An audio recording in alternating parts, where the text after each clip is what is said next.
here in Part D, once again, we're looking at this big chart here, and we want to break it down into smaller parts so that when we look at it, we can understand each of the different parts. This is a complicated process that the body goes through to manage estrogens, and let's break it down so that we can understand it quite well. Well, let's see. This D section that we've come up with is talking about the influence of insulin and excessive body fat on estrogen production. In the last section, we mentioned these in a very tiny way. Let's go into a little bit more detail, okay? So, from the previous discussion of the estrogen pool, that's the amount of estrogen we have in our body, one can understand that increases in the estrogen pool can come from a number of sources. Now, if an individual consumes too much sugar, and the average American consumes 134 pounds of sugar per year, gradually the body adjusts to these surges of sugar in the blood by increasing the amount of insulin it produces. And once again, insulin is the hormone that is related to diabetes. If we don't have enough insulin, then that is the diabetes condition. And so if you get lots of sugar coming in the body, in order to take the sugar out of the bloodstream, insulin has to be produced to go to the cells and say, hey, wake up, open up, take this extra sugar out of the bloodstream because it's too sweet in here. And too sweet blood creates all kinds of difficulties with bacteria and the inability of the body to work properly. It's overloaded with sugar. It's like if in your engine, if you put too much gasoline in the engine at one point, it will sputter and spurt. It can only take so much at a time, and the same thing with the sugar in our bloodstream.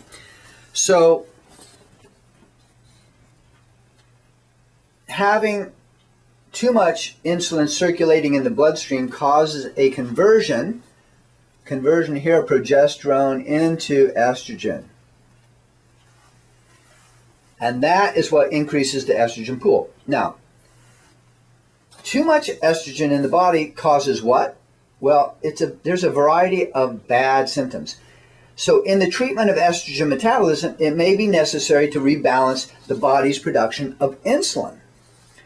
One of the ways we do that is by introducing a medical food, such as Ultrameal 360, to help re-regulate sugar metabolism.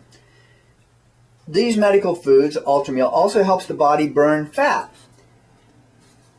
And we want the body to burn fat instead of burning lean muscle mass because we need muscle in our body for it to function right. So we want the body to actually burn fat versus muscle mass in balancing blood sugar issues.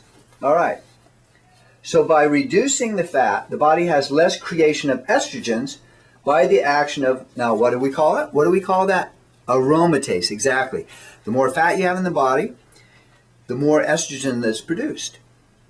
And that's not a good thing. So we want the body to actually burn fat versus muscle mass in order to reduce the aromatase, which is it's another reason why estrogens go up, just as insulin causes it, all right? So, excessive fat in the body intrinsically causes increased production of estrogen and an expansion of the estrogen pool. In men, this increase in estrogen can also contribute to prostate cancer.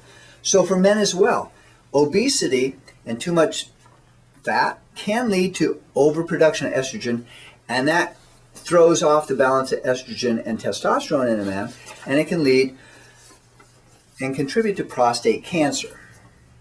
All right, so in this section we discussed insulin and we discussed fat and its influence on the estrogen pool. Took care of this area here in detail.